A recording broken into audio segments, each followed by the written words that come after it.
Chris Anderson, your new Battlefield Fight League Pro champion. How's it feel, man? Yeah, man, I don't know. Feels good, I guess.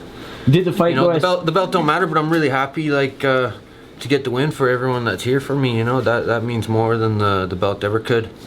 Did the fight go as planned? I mean, you seemed to. It was a feeling out process for the first few seconds. You clocked him with a few good punches.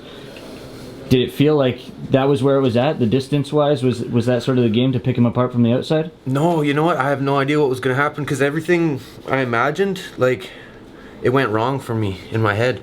So when I got out there, it was like, but one thing that I did good was I was going to work a lot of feints to make sure he couldn't come under my punches. You know, that's his game, is closing the distance.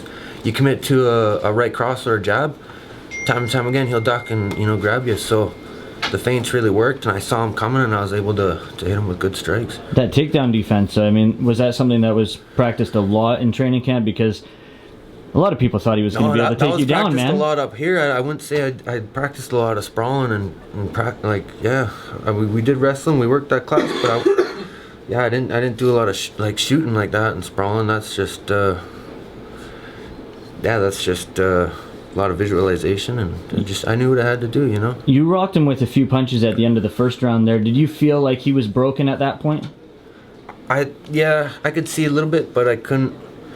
I felt a little broken myself, so I wasn't too sure how to take that. So I approached him with caution, you know. Then the second round comes around. You get to your sort of bread and butter, that half guard on top, landing the elbows. What went through your head when you had that position and you were landing the blows? I was thinking, man, those eagle beaks are sharp. No, I don't know. You know, I just.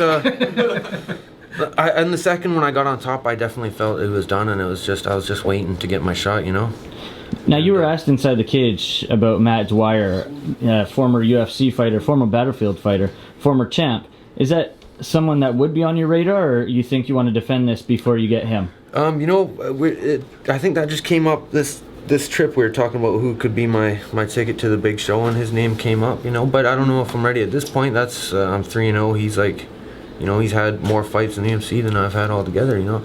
So that would be that might be a silly management move on my part to take that fight right now, if that makes sense. But I think when the time's right, yeah, I'd fight that guy. Seeing your fights, these 3-0, you're now the champ. I mean, you've surprised me every single time you've gotten in there. The performances have gotten better and better each time. Obviously, your mental game is strong. We spoke about that at the press conference. But do you surprise yourself out there sometimes? Oh, for sure, man. Definitely. You know, definitely.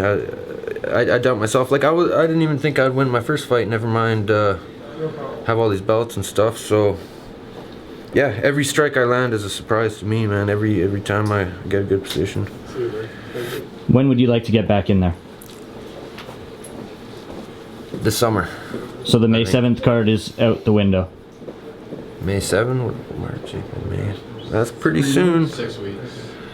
I need some time off, I think. I need at least, yeah, to jump right back into camp would be silly. You know, I went through a war with Perron, and then I got the call six weeks out to fight Harriott. Now that I didn't even want to do. My elbow was pretty banged up. If you saw some of those, if you remember, some of those landed, like, my elbow was pretty swollen, and yeah, I'm too banged up to go through another camp, you know, right away. Congratulations.